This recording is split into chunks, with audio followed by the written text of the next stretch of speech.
What's good YouTube? Welcome to my channel, Lars and Conditioning. Mario Rios is a douchebag to nobody's surprise. He says Mike deserves his peg tear.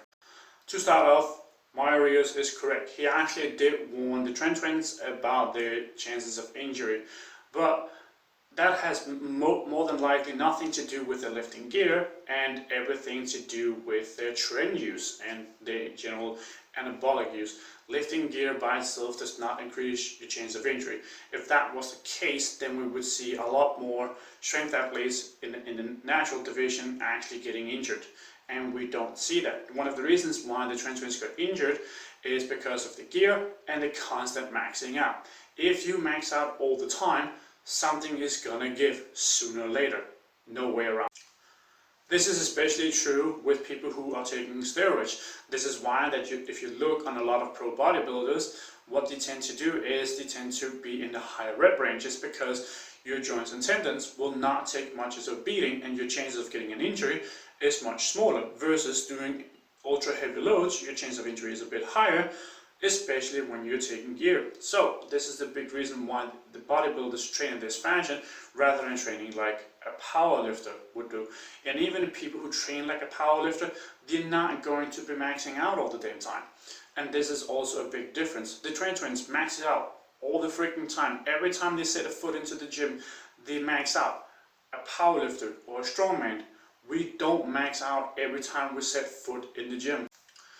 It's entirely correct that something like a belt can increase your deadlift and your squats by a little bit, not a huge margin, maybe 20 or 30 pounds at the high end, but that will require that you already have pretty high strength in those lifts in the first place to see this bump in strength. If you're only deadlifting like 200 pounds, the belt isn't really going to do much for you. It's going to help you, but it's not going to increase your strength by something that you will probably even notice in the first place.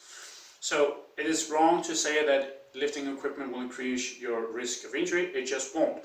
When you are natural, your muscles aren't getting stronger that much faster than your joints and tendons, and that is what happens when you get tears. That is, your muscles are stronger than what your joints and tendons can support.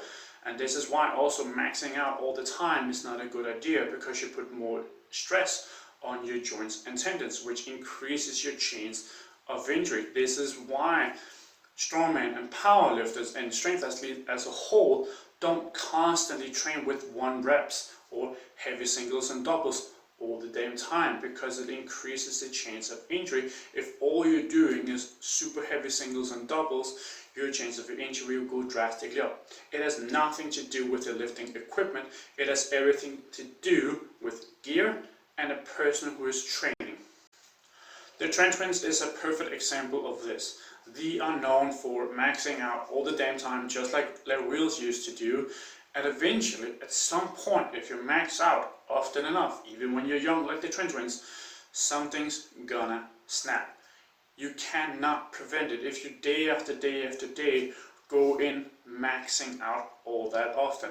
And like I said before, this is why strongmen and powerlifters don't max out all that often. Powerlifters, and strongmen in particular, most of the time will actually only max out at a competition or once or twice in a training block, or maybe a few more times throughout the year, but they're not going to max out every single week. And when you do that every single week, you're going to have a higher chance of injury.